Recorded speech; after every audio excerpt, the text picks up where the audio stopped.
Hi everyone, Crista Cowan here with another episode of The Barefoot Genealogist. Today we are talking about genealogy on a budget. We all know we have limited resources, but we love doing family history research. And so today I'm just going to cover some of the ways that you can make those dollars you've assigned to this hobby of ours stretch just a little bit further.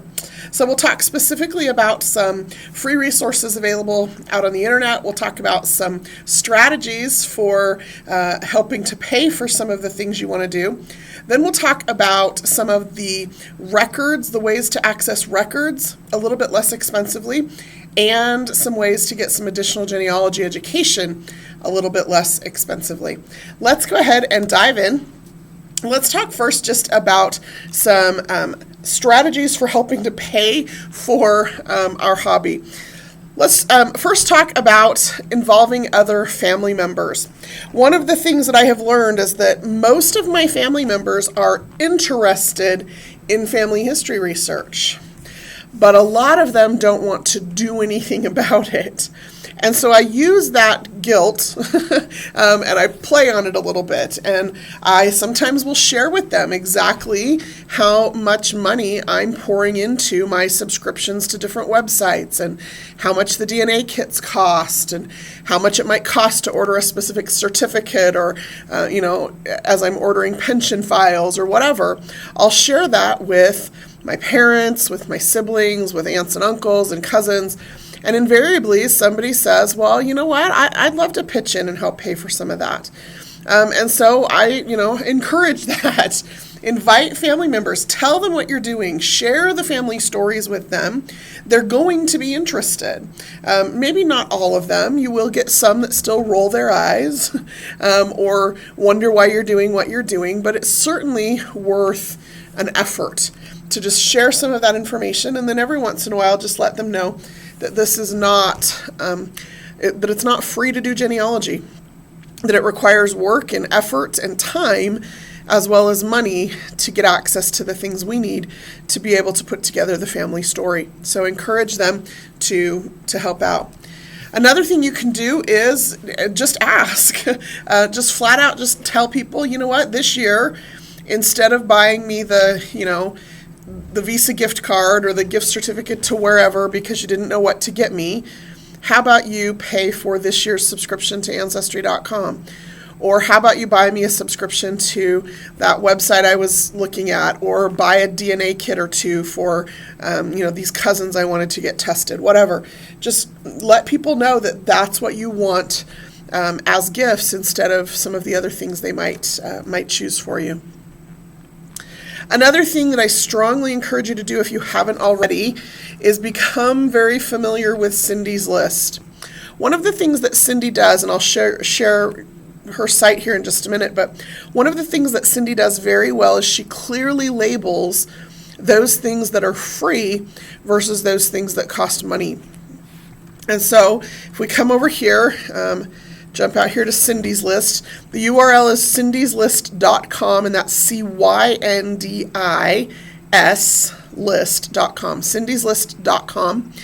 And basically what Cindy has done for the last almost 2 decades is she has created this comprehensive list of links that have anything to do with anything online genealogical.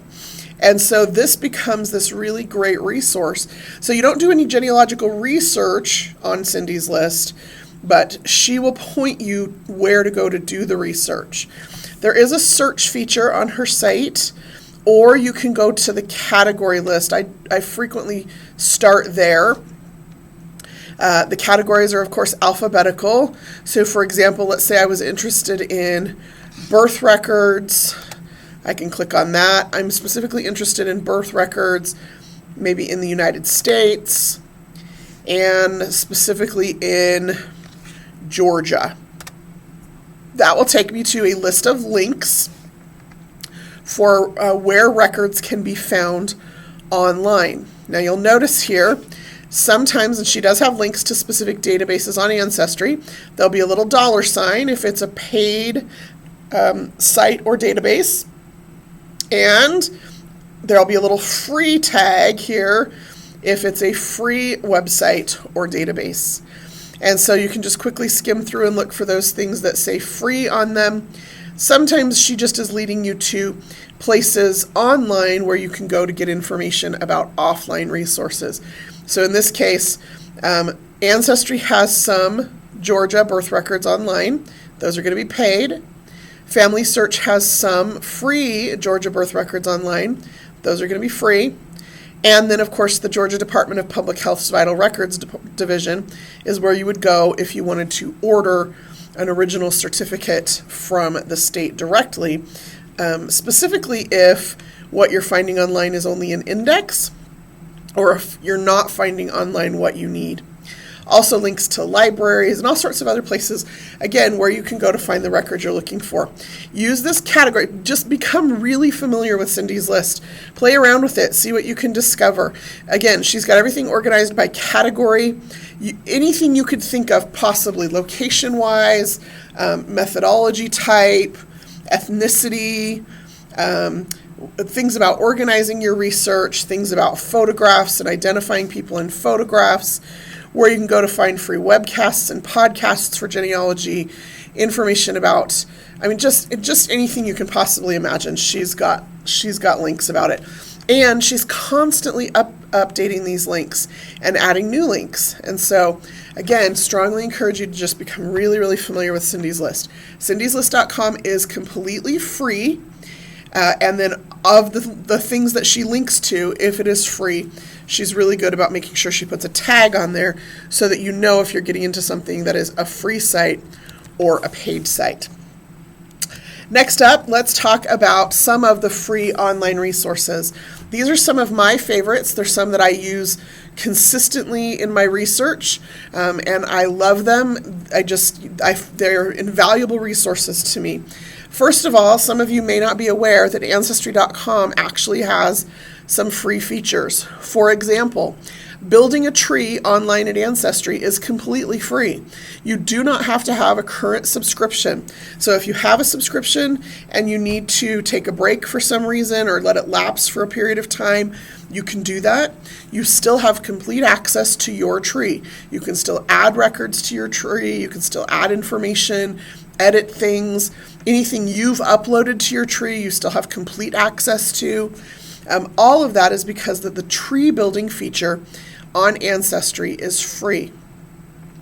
What you're paying for with your subscription is access to our 15 billion records. And so that's where you're going to hit what we call our paywall, which is when you're trying to access any records in any of our paid databases. Now, I say paid databases specifically because Ancestry also has several hundred free databases on our website. For example, anything that has been indexed by our World Archives community, those databases are free. We also have some databases where, just by the nature of the agreement with the content provider, the archive, library, whoever it was that gave Ancestry the content, we can't charge for it. And so some of those are free as well. So hundreds of free databases. Tree building is free. Also, anything, let's come over here to the website, anything in our Learning Center is free. So you do not have to have a current subscription on Ancestry to access any of the resources, any of our research guides, any of our tutorial videos, any of our free downloadable forms and charts, any of our webinars, any of our help stuff, or the Family History Wiki, which includes the Source and the Red Book, which are two of the best resource volumes for family history research, particularly in the United States. So anything in the Learning Center is free. If you click on the Publish tab, that will take you to my Canvas, which is where you can print charts and books and family trees and descendancy charts and calendars and all sorts of fun things. Creating any one of those things is free, And if you print it yourself, it's free. The only time that you get charged is if you have it sent to the professional printer who owns my canvas, which is Alexander's, and they'll print it out, professionally on large scale paper, archival quality, and all of that. So if you want to design and create a poster, chart, book, or calendar, it's free to do that, and it's free to print it if you print it yourself. Okay, so that's the free stuff under the Publish tab. Under the Collaborate tab, our online support community, which can help answer research questions as well as technical support questions about using Ancestry or Family Tree Maker or DNA. All of that is free. And anything in the message boards is free. So you do not have to have a current subscription to Ancestry to access the message boards, to read them, to reply to them, to post new messages. All of that is free. So lots of free things that you can do on Ancestry. If you need to take a little break from your subscription and then, come back later. Another free resource online that I use quite a bit is FamilySearch.org. They have quite a few records that are available online. They also have a lot of records that they have imaged, digitally created digital images of, but have not yet indexed. So a couple billion indexed records, several billion more that have not yet been indexed, but you can go image by image through them just like you would a reel of microfilm. So really great resources there on Family Search for records. You do have to register for their website, but it is free to use. RootsWeb.com. RootsWeb started out as the largest free and longest standing, I think, free genealogy resource online. Several years ago, probably almost 15 years ago or so now, Ancestry stepped in and we now host RootsWeb. So it is still free. You can sign in, create a RootsWeb account or not. You don't have to. The resources here are available whether you're registered or not. I would strongly encourage you when you come to rootsweb.com, if you've never used it before, to review the Getting Started at RootsWeb resources that are available to you, because this website is fairly static in that the look and feel of the website is not changing a whole lot. And so once you go through this Getting Started, you'll understand a little better how to use it. If I scroll down here a little bit, you're going to see a section here on search engines and databases. The databases existing on RootsWeb have been provided entirely by volunteers. What that means is that it's all free, but it also means there's going to be some treasures in here that you never would have thought to look for. Things like family Bibles that have been transcribed and uploaded as a database, or somebody who went into a county courthouse and indexed all of the probate records in that courthouse or all of the property records in that courthouse. Somebody who, this is just individuals or genealogical societies who have just gone around creating genealogical resources, and they've been doing it for a couple of decades now. And a lot of these resources are then uploaded here on RootsWeb, again, for free, because they were created by these volunteers. So the search engines and database section is going to allow you to search surname listings, databases and files that have been uploaded. You can search specifically by town and counties, towns and counties, to see what resources are available at each of those levels. They also have family trees that have been uploaded over the years that are available for viewing. So those are that's kind of the core of the RootsWeb site. And it is still very active as far as new records being added, people volunteering. Again, these just generous community of people who want to make these resources available for free for anybody. And sometimes they're obscure resources that might not find their way online any other way than through this community. Again, rootsweb.com. It is free. And hopefully if you aren't familiar with it, you'll go spend some time there. Another wonderfully free resource, again run by volunteers, is USGenWeb.org. USGenWeb is organized by state and then by county. So if I come in here and I can click on any state, so Virginia, for example, and then every state page is going to look different. There's no template, so you have to kind of figure out how it's organized, and that's because every page is hosted or run by a different volunteer, and so they do what they can with the skills they have as far as the web design and the coding of the website, and so they all look just a little bit different, but they all have some of the same basic elements. One of the things you're probably going to want to look at is where the information is about the counties, because you can drill down to a county level. On the Virginia page, it's right here on the front page. And so I can come in here and I can say, well, I'm specifically interested in, this county or this township in Virginia. And now, so here I'm taken to the county page. Again, every one of the county pages is going to look a little bit different, but you can see some of the same elements on every page. You're going to see information here about the kinds of records that they've indexed or transcribed and put online here for this particular county. In this case, we've got cemetery information, it looks like, and Bible records, newspapers and obits, archives, wills and court records, all things land, deeds, maps, and more, tax records, military, marriages, biographies, photos. Just lots of great resources. Also, be aware that sometimes those neighboring counties, which a lot of these USGenWeb people are really good about putting on the page somewhere, sometimes have information that relates to your family members as well, just because of the nature of boundaries and how they shifted over time, or how our ancestors may have lived in one place and gotten married in another because the courthouse was closer, or whatever the situation may have been. So USGenWeb, again, completely free. Every state page and every county page is run by volunteers, and so they all look just a little bit different. Some of them are super active, some of them haven't been active in years, but all of them have, again, just treasure troves of information that you might not find anywhere else. So that's USGenWeb. A similar resource for those of you who are in the UK or who are doing UK research is the GenUKI website.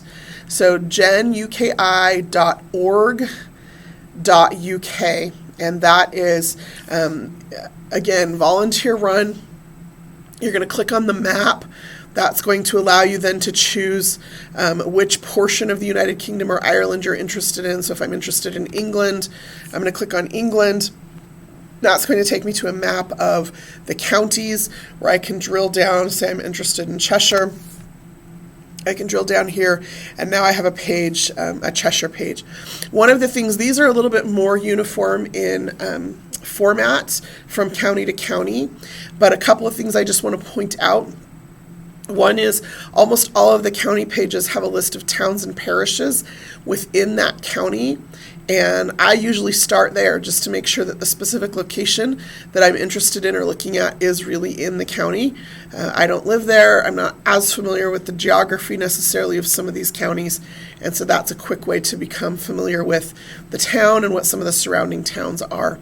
Then there's usually an alphabetical list of links where I can see here's some of the records or information about records that they have available for this county. Again, church records, civil registration, probate records, poor law, different records at a town and parish level, what societies are available in that region that might be able to help me do further research, what archives and libraries are available and how to contact them, and oftentimes links to their online catalogs or where I can go to find more information about what's held in that particular location.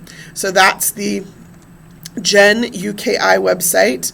Again, you just click on the map to locate the specific country and then the specific county within that country that you are interested in.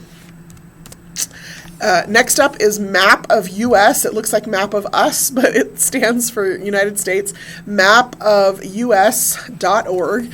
Now, this doesn't necessarily have, it doesn't have any records on this website, but it is one of my favorite free resources for doing U.S. research, and that's just because, again, boundaries change over time, and this really clearly helps me to see what some of those boundary changes look like.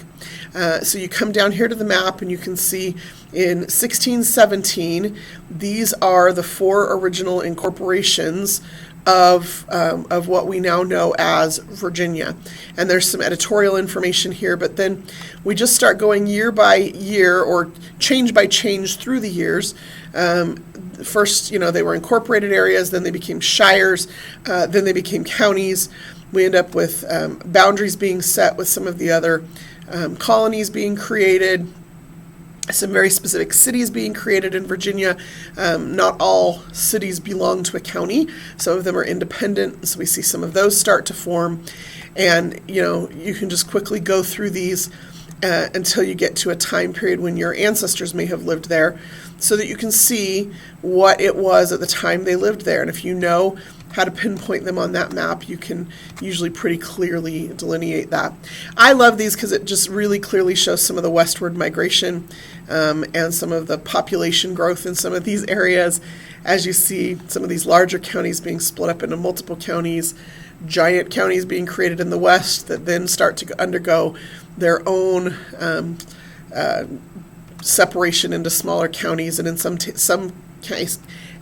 cases, even other states, as we start to see some of these original colonies broken up even further. So I love Map of US. It's a great resource to give me context for the geography of the time, for the geopolitical boundaries of the time.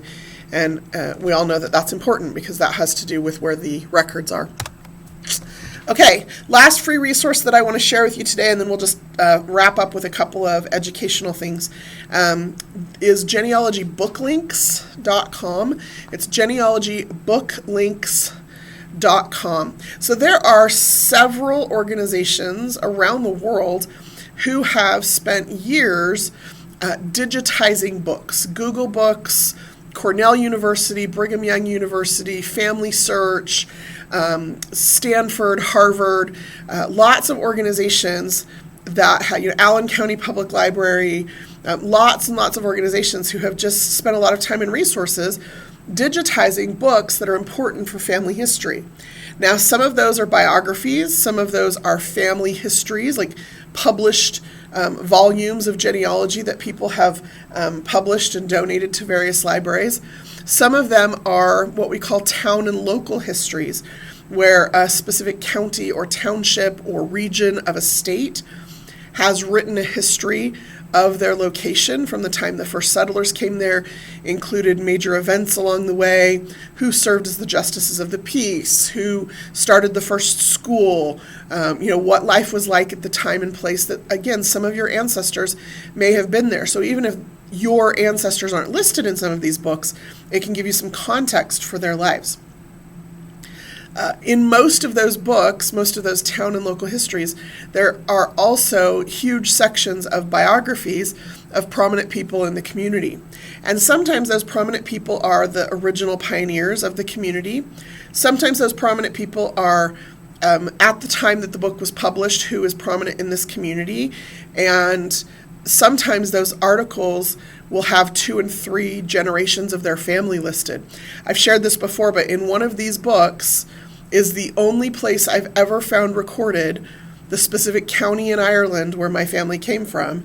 And it's because the grandson of our immigrant ancestor was a doctor in one of these communities and probably paid to have himself included in this book. But he lists, it starts with his grandparents coming to this country from County Down, Ireland, and then it goes through how his parents and what they did, and all of what helped him become the man he was. And that, again, is the only place that we've been able to find a county in Ireland associated with this particular immigrant ancestor. So sometimes these books, these volumes, hold a lot of really great treasures. And so Genealogy Book Links has just taken all of these places where all of these free digitized biographies and genealogies and history books are out on the web and given us a search platform for them. So you can search alphabetically by surname. You can search by state to look for some of those town and local histories, or you can search by subject over here, based on, Native American, African American, Civil War, Oregon Trail, whatever it is that will give you some context for your own family history. So that, again, is genealogybookllinks.com. Fantastic resource. I feel like I underutilize it. I sometimes forget to check there. So that's as much a reminder for me as it is for you. Okay, let's talk about some genealogy records. If you have been doing genealogy for any length of time, you know that there comes a point at which you need to start ordering original certificates or ordering a pension file or whatever. And some of those can get pretty pricey. And so I just want to give you just 3 quick tips for what you should do when you're ordering genealogy records that you need to continue to build your family story. First, make sure it's not already online before you order it from the archive. This isn't particularly true about records from the National Archives. They are being digitized at such a fast rate by several different organizations, and so you want to just check and see, are those records already online? I can give you a quick example. I ordered a pension file from the National Archives once. I think it cost me about $110, $112. It's not cheap to do that, because they charge you to locate the record. They charge you to actually print it out and mail it to you. They have to recover their costs, right? If I was to go there myself, I would still be charged for printing out the pages. Okay, and so here I was charged for this pension file. Come to find out, it had already been digitized and put up on Fold 3. And so Fold 3 is where you can go, fold3.com, to access military records in particular, lots of pension files. Also pay attention to what's coming soon to some of the online companies and decide if you can wait for it. At Fold 3, as an example, they are currently digitizing in conjunction with Ancestry and the Federation of Genealogical Societies and Family Search and a bunch of organizations.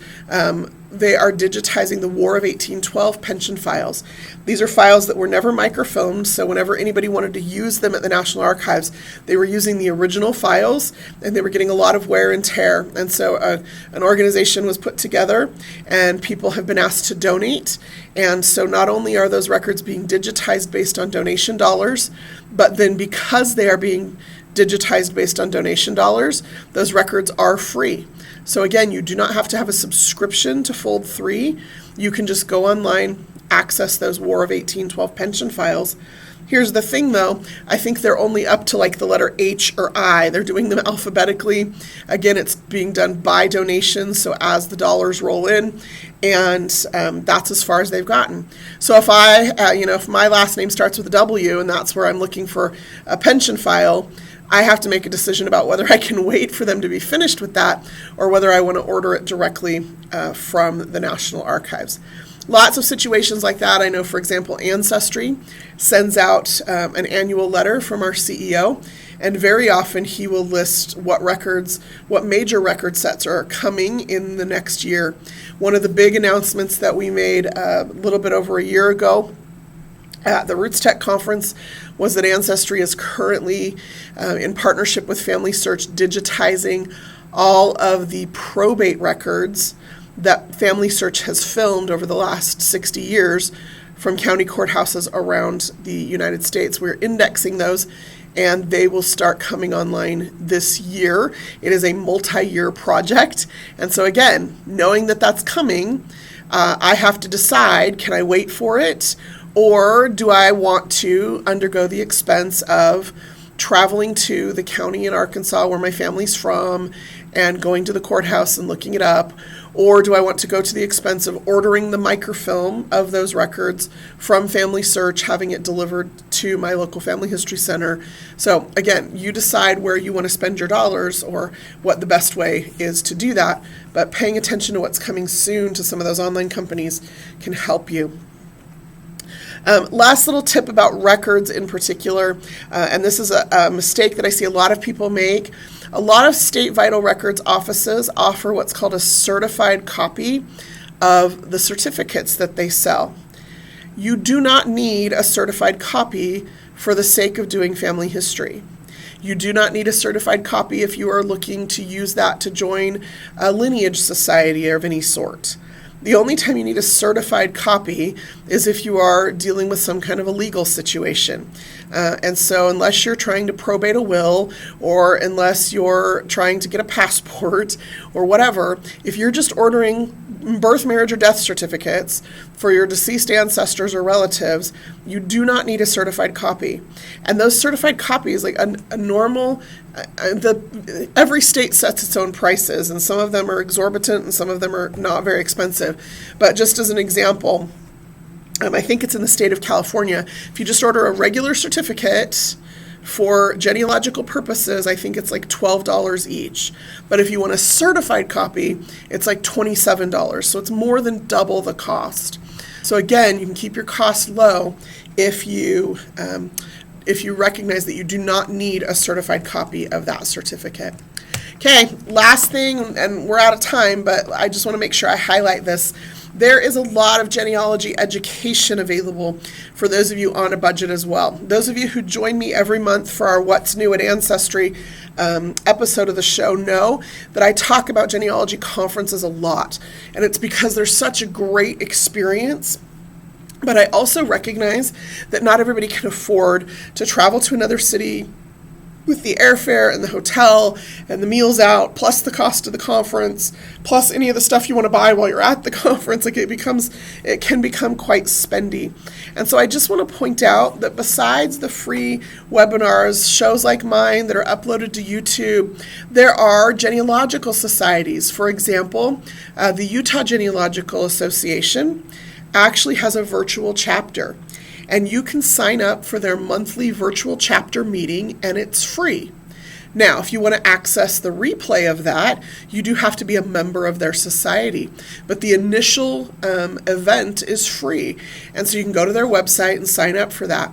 That is just an example, but there are several states throughout the United States, several state genealogical societies, and even some local county and local societies who are doing the same thing. They're offering free education. So if you've got ancestors in Georgia, maybe check out some of those Georgia societies and see what they're doing online for free as far as education. Some of the larger conferences, NGS, Genealogy Jamboree, they also offer streaming of their conference. So the NGS conference is coming up in May. The Genealogy Jamboree is coming up in June. If you can't attend the conference, they offer a reduced cost registration, and you can sign up to stream classes every day from the conference directly to your computer. And for those of you who can't sign up for the streaming, or who the timing doesn't work, or if you've missed past conferences, JAM is actually a company that many of these conferences contract with to record some of the best sessions from the conference. And so for, I think it's $12 a lecture, you can go out there and you can purchase one or two or three different kinds of, different lectures from different conferences, and again, use that as your genealogy education. $12 a lecture, on demand, a lot more reasonably priced than having to spend, again, the thousands of dollars it might cost to fly to and get a hotel at and pay for a full week-long or 3-day-long genealogy conference, and yet it's still a way for you to get your genealogy education. So I hope this was useful information. Like I said, I know, we all have different constraints, but hopefully this has helped you see a few different ways that you can make your genealogy dollars stretch. There are a lot of free resources available out there. There are more cost-effective ways to get at the resources that we want, and maybe there's some creative things you can do with your family to help them, or to have them help pitch in and pay for your hobby or obsession or whatever it is that you label what it is that we do. Until next time, this is Crista Cowan. Have fun climbing your family tree.